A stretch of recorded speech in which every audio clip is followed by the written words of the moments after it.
ಬೆಳಗಾವಿ ಜಿಲ್ಲೆಯ ಚೆನ್ನಮ್ಮನ ಕಿತ್ತೂರು ತಾಲೂಕಿನ ಉಣಶಿಕಟ್ಟಿ ಗಂಗಾಂಬಿಕಾ ದೇವಸ್ಥಾನ ಆವರಣದಲ್ಲಿ ನಡೆದ ಪೋಷಣೆ ಅಭಿಯಾನ ಮತ್ತು ಮಹಿಳಾ ಮತ್ತು ಮಕ್ಕಳ ಅಭಿವೃದ್ಧಿ ಇಲಾಖೆಯ ವತಿಯಿಂದ ಕಾರ್ಯಕ್ರಮ ನಡೆಯಿತು. ಮಕ್ಕಳ ಪ್ರಾರ್ಥನೆಯೊಂದಿಗೆ ಕಾರ್ಯಕ್ರಮ ಉದ್ಘಾಟನೆಯಾಯಿತು. ನಂತರ ಸಸಿಗೆ ನೀರು ಹಾಕುವ ಮೂಲಕ ಚಾಲನೆ ನೀಡಲಾಯಿತು.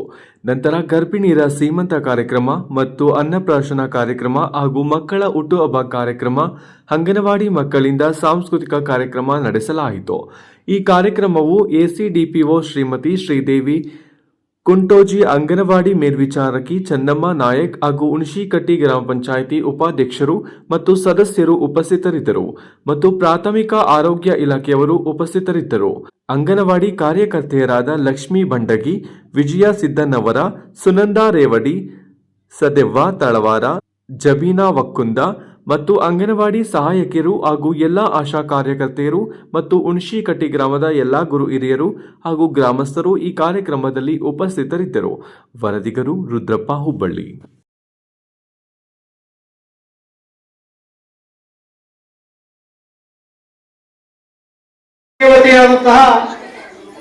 ಗಂಗಮ್ಮ ದೇವಿಯ ಪಾದ ಕಮಲಗಳಿಗೆ ನಮಸ್ಕರಿಸುತ್ತಾ, ನಾವು ಗಂಡು ಮಕ್ಕಳು ಕೇವಲ ಬಸ್ಸಿನಲ್ಲಿ ಅಷ್ಟೇ ಅಲ್ಪಸಂಖ್ಯಾತರ ಅಂತ ತಿಳ್ಕೊಂಡಿದ್ದು ನಾನು. ಇಲ್ಲೂ ಕೂಡ ನಾವು ಅಲ್ಪಸಂಖ್ಯಾತರನ್ನ, ಯಾಕಂದ್ರೆ ನಾವು ಬಹಳ ಕಡಿಮೆ ಇದೇವಲ್ಲ ಹೆಣ್ಮಕ್ಳು. ಅದಕ್ಕಾಗಿ ನಾವು ಮಾತನಾಡುವಂತ ಒಂದು ಸಂದರ್ಭದಲ್ಲಿ ಏನಾದ್ರೂ ಸ್ವಲ್ಪ ಹೆಚ್ಚು ಕಡಿಮೆ ಆದ್ರೆ ಕ್ಷಮ ಇರಲಿ ಅಂತೇಳಿ ತಮ್ಮೆಲ್ಲರಲ್ಲಿ ವಿನಂತಿಸಿಕೊಂಡು,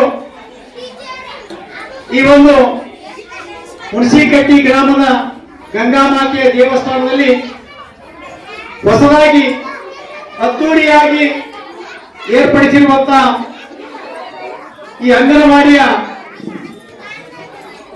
ಎಲ್ಲ ಕಾರ್ಯಕರ್ತೆಯರು ಕೂಡಿಕೊಂಡು ಹಮ್ಮಿಕೊಂಡಂತಹ ಈ ಕಾರ್ಯಕ್ರಮದ ಘನ ಅಧ್ಯಕ್ಷತೆಯನ್ನು ವಹಿಸಿರುವಂತಹ ಗ್ರಾಮ ಪಂಚಾಯಿತಿಯ ಉಪಾಧ್ಯಕ್ಷರೇ, ಯಾವತ್ತು ಗ್ರಾಮ ಪಂಚಾಯಿತಿಯ ಸದಸ್ಯ ಬಾಂಧವರೇ, ಮಹಿಳಾ ಮತ್ತು ಮಕ್ಕಳ ಕಲ್ಯಾಣ ಇಲಾಖೆ ಹಾಗೂ ಇನ್ನುಳಿದಂತ ಹಲವಾರು ಇಲಾಖೆಗಳಿಂದ ಆಗಮಿಸಿರುವಂತಹ ಎಲ್ಲ ಮೇಲಾಧಿಕಾರಿಗಳವರೇ ಹಾಗೂ ನಮ್ಮ ಉಣಶಿಕಟ್ಟಿ ಗ್ರಾಮದ ಎಲ್ಲ ಅಂಗನವಾಡಿಯ ನನ್ನ ಸಹೋದರಿಯರೇ, ಆಶಾ ಸಹೋದರಿಯರೇ, ಈ ಉಣಶಿಕಟ್ಟಿ ಗ್ರಾಮದ ಎಲ್ಲ ತಾಯಂದಿರೇ ಹಾಗೂ ಮುದ್ದು ಮಕ್ಕಳೇ, ನನಗೆ ಸುಮಾರು ದಯವಿಟ್ಟು ಒಂದು ಎರಡು ಮಾತು ಲಕ್ಷ ಕೊಟ್ಟು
ಯಾಕೆ ಮಾಡ್ಬೇಕು ಅಂತ. ಈಗ ಅಮೃತನೂ ಇರ್ತದೆ, ಹೌದಿಲ್ಲ? ಅಮೃತ ಕಡಿಮೆ ತಿಂದ್ರ ಅದು ಅಮೃತ ಆಗತ್ತ, ಜಾಸ್ತಿ ತಿಂದ್ರ ಅದು ವಿಷ ಆಗತ್ತ. ಅದೇ ರೀತಿಯಿಂದ ಈಗ ನೀವು ಎಲ್ಲರೂ ಪ್ರತಿಯೊಬ್ಬರು ನೋಡ್ಬೋದು, ಎಲ್ಲವೂ ನಾವು ತಿನ್ನುವಂತ ಆಹಾರಗಳನ್ನೇ ಇಲ್ಲಿ ನಾವು ಡಿಸ್ಪ್ಲೇ ಮಾಡಿದ್ದೀವಿ. ಆದ್ರೆ ನಾವು ಈಗಿನ ಜಗತ್ತಿನವ್ರು ನಾವ್ ಏನ್ ಮಾಡಕತ್ತೇವಿ? ಯಾವ್ದು ಇಷ್ಟ ನಮಗ? ಪಾನಿಪುರಿ ಇಷ್ಟ, ಹೌದಿಲ್ಲ? ಸಣ್ಣ ಮಕ್ಕಳಿಗಿಂತ ದೊಡ್ಡವರು ಸಹಿತ ಏನ್ ಹೇಳಿ ಮೇಡಮ್ ಯಾವಾಗ ಒಂದು ತಿಂತೀವಿ, ಏನ್ ಹೇಳ್ತೀವಿ ಅಂತ ಅನ್ಬೋದು. ಒಂದಿನ ತಿಂದ್ರು ಅಷ್ಟ ವಿಷ, ಏನು ಒಂದ್ ಸ್ವಲ್ಪ ತಿಂದ್ರು ಅಷ್ಟ, ಭಾಳ ತಿಂದ್ರು ಅಷ್ಟ. ಅದಕ್ಕೋಸ್ಕರ ಈಗ ನೀವು ಏನ ಇಲ್ಲಿ ಡಿಸ್ಪ್ಲೇ ಮಾಡಿದೀವಿ, ಆ ಆಹಾರನ ನಿಮ್ ಮನೆಯೊಳಗ ಸರಿಯಾದ ಟೈಮಿಂಗ್ ತಗೊಂಡು ಊಟ ಮಾಡ್ಬೇಕು. ಈಗ ನಾವ್ ಏನ್ ಮಾಡ್ತೀವಂತ ಈಗಿನ ಜನರೇಷನ್ ಒಳಗೆ ಏನಂತಂದ್ರ ಎಲ್ಲಾರು ಚಪಾತಿ ಹಾಕಿ ನೋಡೋಣ. ಈಗ ಚಪ್ಪಾಳೆ ಹಾಕೋದು ಕಾರ್ಯಕ್ರಮಕ್ಕಷ್ಟ ಸೀಮಿತ ಆಗೈತಿ. ಯಾಕೆ ಹಿಂದಿನ ಕಾಲದವ್ರಿಗೆಲ್ಲ ಕೇಳ್ರಿ, ರೊಟ್ಟಿ ಬಡದ್ ಮಾಡ್ತಿದ್ರು ಅವಾಗ. ಚಪ್ಪಾಳಿಗೂ ಒಂದು ಸೈಂಟಿಫಿಕ್ ರೀಸನ್ ಐತಿ. ಚಪ್ಪಾಳಿ ನಾವು ಎರಡೂ ಕೈ ಚಪ್ಪಾಳಿ ಹುಟ್ಟಿದ್ರಿಂದ ಏನಾಗುತ್ತಂದ್ರ ನಮ್ ಫುಲ್ ಬಾಡಿ ಎಕ್ಸರ್ಸೈಸ್ ಆಗತ್ತ. ಬಟ್ ನಾವ್ ಈಗ ಏನ್ ಮಾಡತ್ತೀವಿ, ಬರೇ ರೊಟ್ಟಿನ ಲಟ್ಸಾಕತ್ ಬಿಟ್ಟೇವಿ. ಎಲ್ಲಾದ್ರೂ ಒಟ್ಟು ಲಟ್ಟಿಸ್ಕೊಂತ ಮಾಡ್ಬಿಡೋದು. ಹಿಂದಿನ ಕಾಲದ ಅಜ್ಜಿಗಳು ಏನ್ ಮಾಡ್ತಿದ್ರ, ರೊಟ್ಟಿ ಬರೋದು ಊಟ ಮಾಡ್ತಿದ್ರು ಅವ್ರು. ಈಗೂ ಕೆಲವೊಂದು ಇರ್ಬೋದು ನನಗೆ ಮಟ್ಟಿಗೆ. ಬಟ್ ಯಾಕಂದ್ರೆ ಅದು ಇಂಥ ಸೈಂಟಿಫಿಕ್ ರೀಸನ್ ಐತಿ. ಆಮೇಲೆ ಬಡದ ತಿಂದು ರೊಟ್ಟಿ ರುಚಿ ನೋಡ್ರಿ, ಲಟ್ಟಿಸ್ ತಿಂದ ರುಚಿ ನೋಡ್ರಿ. ಅದಕ್ಕ ಇರ್ಲಿ, ಬಟ್ ಯಾಕಂದ್ರೆ ಸಮಯ ಅಭಾವ ಬಹಳ ಇರ್ತೈತಿ.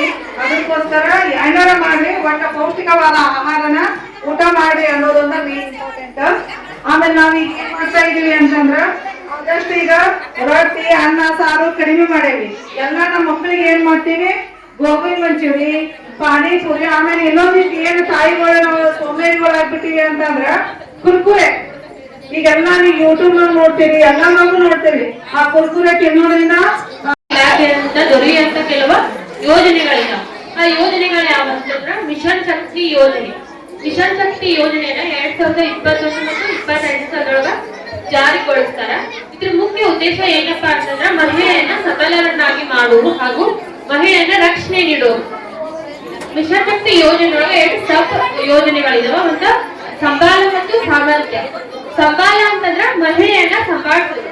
ಸಾಮರ್ಥ್ಯ ಅಂತ ಮಹಿಳೆಯಲ್ಲಿರುವ ಒಂದು ಸಾಮರ್ಥ್ಯವನ್ನ ಹೊರಹಾಕಲಿಕ್ಕೆ ಅವ್ರಿಗೆ ಮಾಡೋದು ಅವಕಾಶವನ್ನ ನೀಡುವುದು ಅಂತ ಹೇಳ್ಬೋದು. ಈಗ ಸಂಬಾಲದೊಳಗೆ ಹೇಳ್ಬೇಕಂದ್ರೆ ಸಖಿ ಒನ್ಸೌ ಸೆಂಟರ್. ಸಖಿ ಒನ್ಸೌ ಸೆಂಟರ್ ಅಂತಂದ್ರ ಈಗ ಪೋಕ್ಸೋ ಕೇಸಸ್ ಆಗಲಿ ಅಥವಾ ಬಾಲ್ಯಾವಧಿಯಿಂದ ಆಗಿರುವಂತ ಟೀನೇಜ್ ಪ್ರೆಗ್ನೆನ್ಸಿ ಆಯ್ತು, ಕೌಟುಂಬಿಕ ಕಲಹ, ಡೊಮೆಸ್ಟಿಕ್ ವೈಲೆನ್ಸ್ ಆಯ್ತು, ಇಂಥ ಕೇಸಸ್ ಗಳೆಲ್ಲ ಹೋಗ್ತಾವಪ್ಪ ಅಂತಂದ್ರೆ ಮೊದಲ ಸಖಿ ಒನ್ಸೌ ಸೆಂಟರ್ ಹೋಗ್ತಾವ. ಹಾಗೂ ಮಹಿಳಾ ಸಹಾಯವಾಣಿ 181 ಇವೆರಡೂ ಏನ್ ಮಾಡ್ತಾರ, ಸಖಿದವರ ನೋಡ್ಕೋತಾರ. ಇಲ್ಲಿ ಏನ್ ಮಾಡ್ತಾರ, 5 ತಿಂಗಳ ಕಾಲ ಅವ್ರು ಏನ್ ಮಾಡ್ತಾರ, ಉಚಿತ ಆರೋಗ್ಯ ಆಯ್ತು ಅವ್ರ ಟ್ರೀಟ್ಮೆಂಟ್ ನೀಡ್ತಾರ. ಅದಾಗಿನೂ ಡೊಮೆಸ್ಟಿಕ್ ವೈಲೆನ್ಸ್ ಅವ್ರದ್ದು ಏನು ಪ್ರಾಬ್ಲಮ್ ಸಾಲ್ವ್ ಆಗಲಿಲ್ಲ ಅಂತಂದ್ರೆ ಅವ್ರು ಏನ್ ಮಾಡ್ತಾರ, ಶಕ್ತಿ ಸದನ ಆಧಾರ ಗೃಹಗಳಿಗೆ ಏನ್ ಮಾಡ್ತಾರ, ಅವ್ರಿಗೆ ಆಹಾರ ಮತ್ತು ವಸತಿ ತರಬೇತಿ ಎಲ್ಲ ನೀಡಿ ಅವ್ರಿಗೆ ಏನ್ ಮಾಡ್ತಾರ, ರಕ್ಷಣೆಯನ್ನ ನೀಡ್ತಾರೆ. ಇನ್ನ ಬೇಟಿ ಬಚಾವ್ ಬೇಟಿ ಪಡಾವ್ ಅಂತಂದ್ರೆ ಲಿಂಗ ತಾರತಮ್ಯ ಮಾಡದೇ ಇರೋದು. ಲಿಂಗ ತಾರತಮ್ಯ ಮಾಡದೇ ಇರೋದು ಅಂತಂದ್ರೆ ಗಂಡು ಹೆಣ್ಣು ಅಂತ ಏನ್ ಭೇದ ಭಾವ ಮಾಡ್ತಿದಾರಲ್ಲ ಅದನ್ನ ತಗುಲ್ ಹಾಕುವಂತ ಉದ್ದೇಶ ಏನ್ ಹೊಂದೈತಂದ್ರ ಬೇಟಿ ಬಚಾವ್ ಮತ್ತ ಬೇಟಿ ಪಡಾವ್. ಹೆಣ್ಣನ್ನ ಬೆಳೆಸಿ ಮತ್ತು ಹೆಣ್ಣನ್ನ ಉಳಿಸಿ ಅನ್ನುವಂತ ಕಲಿಸಿ ಅನ್ನುವಂತ ಒಂದು ಯೋಜನೆ ಏನ್ ಮಾಡ್ತದ ಅಂದ್ರೆ ಹೆಣ್ಣಿನ ಒಂದು ಸಬಲರನ್ನಾಗಿ ಉದ್ದೇಶದಿಂದ ಶಿಕ್ಷಣ ಅವಳಿಗೆ ದೊರೆಯಬೇಕನ್ನೋ ಉದ್ದೇಶದಿಂದ ಈ ಯೋಜನೆಯನ್ನ ಜಾರಿಗೆ ಬಳಸಲಾಗ್ತದೆ. ಅದೇ ರೀತಿ ಸಾಮರ್ಥ್ಯದೊಳಗೆ ನೋಡ್ಬೇಕಂತಂದ್ರೆ ಶಕ್ತಿ ಸದನ ಮತ್ತು ಸ್ವಾಧಾರ ಗೃಹಗಳು. ಅಲ್ಲಿ ಈಗ ನಿರ್ಮಿತ ಮಹಿಳೆ ಅಂದ್ರೆ ಅವ್ರು ಅನಾಥರು ಇರ್ತಾರ, ವಯಸ್ಸಾಗಿರ್ತೈತಿ, ಕೆಲವೊಬ್ರಿಗೆ ಮದುವೆ ಆಗಿರೋದಿಲ್ಲ, ವಿದ್ಯೆ ಇರ್ತಾರ, ಅಂತವ್ರಿಗೆ ಏನ್ ಮಾಡ್ತಾರ, ಸ್ವಾಧಾರ ಗೃಹ ಉಚಿತವಾಗಿ ಅವ್ರಿಗೆ ಏನ್ ಮಾಡ್ತಾರ, ರಕ್ಷಣೆಯನ್ನ ನೀಡ್ತಾರ. ಅದಾಗಿ ಅವ್ರಿಗೆ ಕಲಿಯುವಂತ ಸಾಮರ್ಥ್ಯ ಇದ್ರೆ ಅವ್ರಿಗೆ ಏನ್ ಮಾಡ್ತಾರ, ಆರ್ಥಿಕ ನೆರವು ನೀಡ್ತಾರ. ಆಮೇಲೆ ಉಚಿತವಾಗಿ ಅವ್ರಿಗೆ ಏನ್ ಮಾಡ್ತಾರ, ತರಬೇತಿ ಸಹ ನೀಡ್ತಾರ. ಅದೇ ರೀತಿನ ಪ್ರಧಾನಮಂತ್ರಿ ಮಾತೃವಂದನಾ ಯೋಜನೆ ಅಂತಂದ್ರ ಕೆಲವೊಬ್ರು ಏನ್ ಮಾಡೋದಾಗಲ್ಲ, ಚಿಕಿತ್ಸೆ ಪಡ್ಕೊಳ್ಳುವಂತ ಆರ್ಥಿಕ ಸಮಸ್ಯೆ ಇರ್ತದ. ಆಮೇಲೆ ಪೌಷ್ಟಿಕ ಆಹಾರವನ್ನ ತಿನ್ನುವಂತ ಸಾಮರ್ಥ್ಯ ಅವ್ರಿಗೆ ಇರೋದಿಲ್ಲ. ಈಗ ಅಂಗನವಾಡಿಯಿಂದ ಅವ್ರಿಗೆ ರೇಷನ್ ಹೋಗ್ತದನೋ ಅದೇ ರೀತಿ ಸರ್ಕಾರದಿಂದ ಅವ್ರಿಗೆ ಫಸ್ಟ್ ಪ್ರೆಗ್ನೆನ್ಸಿ 5,000 ಅಂತ ಹೇಳಿ, ಮೊದಲೇ ಕಂತು 2,000, ಎರಡನೇ ಕಂತು 3,000. ಎರಡನೇ ಪ್ರೆಗ್ನೆನ್ಸಿ ಇದ್ದಾಗ ಹೆಣ್ಣು ಮಗು ಆದ್ರ ಅದು 6,000 ಅಂತ. ಏನ್ ಮಾಡ್ತಿದಾರ, ಮೊದಲೇದು ಹೆಣ್ಣು ಮಗು ಇರ್ತದ, ಎರಡನೇದು ಹೆಣ್ಣು ಮಗು ಅಂತ ಹೇಳಿ ಏನ್ ಮಾಡ್ತಿರ್ತಾರ, ಆಪರೇಷನ್ ಮಾಡ್ಕೊಳಕ್ ಓಡಾಡ್ತಿರ್ತಾರ. ಹಾಗಾಗಬಾರ್ದು ಅನ್ನೋ, ಶಿಶು ಭ್ರೂಣ ಹತ್ಯೆ ಆಗಬಾರ್ದು ಅನ್ನೋ ಉದ್ದೇಶದಿಂದ ಏನ್ ಮಾಡ್ತಾರ, ಎರಡನೇ ಹೆಣ್ಣು ಮಗು ಆದ್ರ ಅಂತ ಹೇಳಿ 6,000 ರೂಪಾಯಿ ಅಂತ ಅನುದಾನವನ್ನ ನೀಡ್ತಿರ್ತಾರೆ. ಅದೇ ರೀತಿ ಜಿಲ್ಲಾ